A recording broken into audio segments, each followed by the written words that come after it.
As you can imagine, it was such an inspiration to spend a little time with this group this year studying Torah together, and it is such an honor to be here tonight. In an essay which we looked at a little bit together, entitled Radical Hope, Ethics in the Face of Cultural Devastation, the philosopher Jonathan Lear talks about the importance of courage as a human virtue. To be human is to live with inescapable risks. On the one hand, Lear observes, quote, "We are not all-powerful or all-knowing. Our ability to create is limited.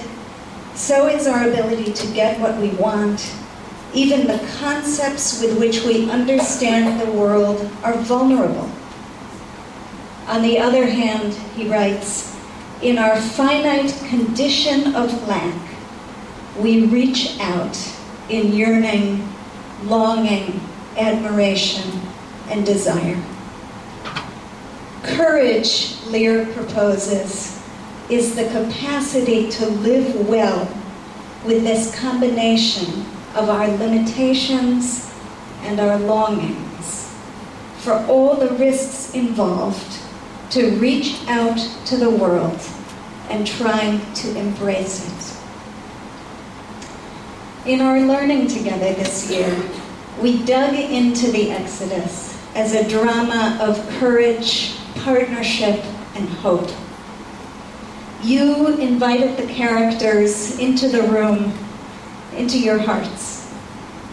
The midwives who resisted Pharaoh's decree in spite of all the risks and chose life. The Israelite women who fled to give birth in the fields and then boldly declared to God, "I've done my part, now you do yours." Pharaoh's daughter, who stretched farther than even she knew was possible, reaching across vast distances of class, nationality, religion, race, to pull a stranger's child from the waters of the Nile. Moses, who noticed that the bush was on fire and understood that he was implicated and accountable, that there was a voice calling him, that there is always a voice calling us. Somebody, come quickly and help me carry this load. And Nachshon, who stepped into the sea and kept going up to his nostrils until the waters began to part. The journey out of Egypt, of course, is not a linear journey from despair to hope. It's a journey from despair to hope and back again, many, many times over.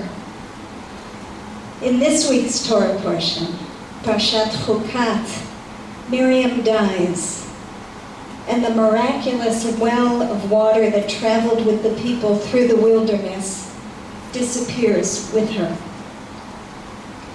This is the familiar geography of grief and despair. Our losses can leave us feeling empty, depleted, stripped of our connection to the sustaining waters of life. But then a few verses later, the people begin to sing again. Ali be'er enula, rise up, O well, sing to it. This is one of 10 songs that the Midrash counts in Tanakh. This is a song of hope and renewal as the people discover together that they can call forth the living waters again. As organizers, you have not only studied and reflected on this Torah, you have embodied it. You have lived it. you understand that the real life process of liberation requires no less than this, that we continue to reach out in spite of the risks, in spite of the disappointments.